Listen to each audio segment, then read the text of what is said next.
Anantapuram inter విద్యార్థిని హత్య కేసులో ముగ్గురు నిందితులను పోలీసులు అదుపులోకి తీసుకున్నారు. విద్యార్థినిపై పెట్రోల్ పోసి దుండగులు కాల్చి చంపారు. అనంతరం మృతదేహాన్ని మణిపాల్ స్కూల్ వెనుక పడేశారు. ఇక వారం క్రితమే విద్యార్థిని అదృశ్యమైంది. యువకుడితో స్కూటీపై వెళ్తున్నట్లు సీసీ ఫుటేజ్లో పోలీసులు గుర్తించారు. విద్యార్థిని ఫోన్ కాల్ ఆధారంగా దర్యాప్తు కొనసాగుతోంది.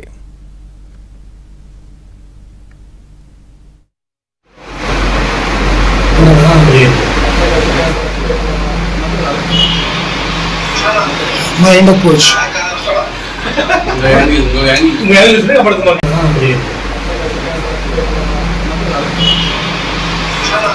Mind approach.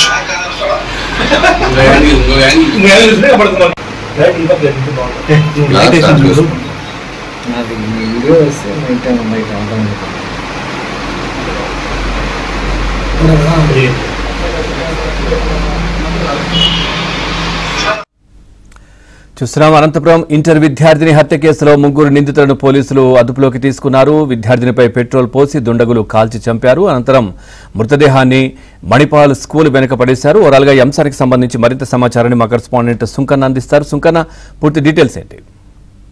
పవన్, అనంతపురంలో ఇంటర్ విద్యార్థిని దారుణ హత్య తీవ్ర కలకలం రేపుతుంది. ఇప్పటికే పోలీసు బృందాలు రంగంలోకి దిగి పలు కీలక ఆధారాలను కూడా సేకరించి ఇద్దరు యువకులను కూడా అదుపులోకి తీసుకొని విచారిస్తున్నటువంటి పరిస్థితి.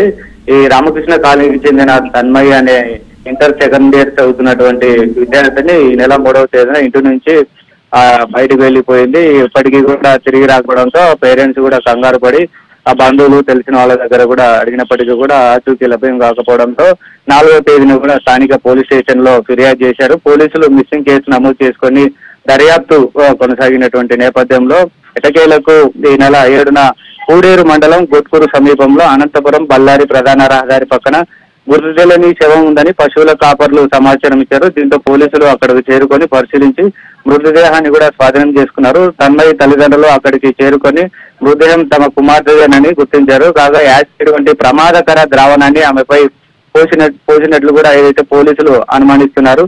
గుర్తించలేని విధంగా పూర్తిగా కాలి ఉబ్బిపోయి ఉండడంతో పాటు శరీరంపై కాలిన గుర్తులతో పాటు పలు చోట్ల బొబ్బలు ఉన్నాయి. దీంతో ఆమెను ఉద్దేశపూర్వకంగానే దారుణంగా హింసించి చంపి ఉంటారని కూడా పోలీసులు అనుమానిస్తున్నారు. తమ కుమార్తె మృతిపై అయితే అనుమానాలు ఉన్నాయని, బాలు అనే యువకుడు గతంలో వేధించేవాడని తల్లి తండ్రులు కూడా మీడియా కూడా తెలపడం జరిగింది. ఈ విషయాన్ని కూడా పోలీసులకు చెప్పినా గతంలో పట్టించుకోలేదని విమర్శలు వ్యక్తమవుతున్నాయి. తన్మని రాయదుర్గానికి చెందిన బాలు అనంతపురం 5వ రోడ్లో ఉంటున్న నరేష్ ఫెర్రర్ నగర్ కు దినేష్ తో స్నేహంగా ఉన్నట్లు కూడా తెలుస్తుంది. పోలీసులు నరేష్, బాలు అనే యువకులను కూడా అదుపులోకి తీసుకొని విచారిస్తున్నారు. దినేష్ కోసం కూడా గాలిస్తున్నటువంటి పరిస్థితి. మీద సీసీ ఫుటేజ్లు అదేవిధంగా ఫోన్ కాల్ లిస్టు ఆధారంగా కూడా విచారణ కూడా ముమ్మరంగా కొనసాగిస్తున్నటువంటి పరిస్థితి. ఇప్పటికే కొన్ని కీలకమైన ఆధారాలు కూడా పోలీసులు అయితే సేకరించారు. త్వరలోనే ఈ కేసును ఛేదిస్తామని కూడా పోలీసులు చెప్తున్నటువంటి పరిస్థితి. Pawan. Okay Sunkanna, thank you.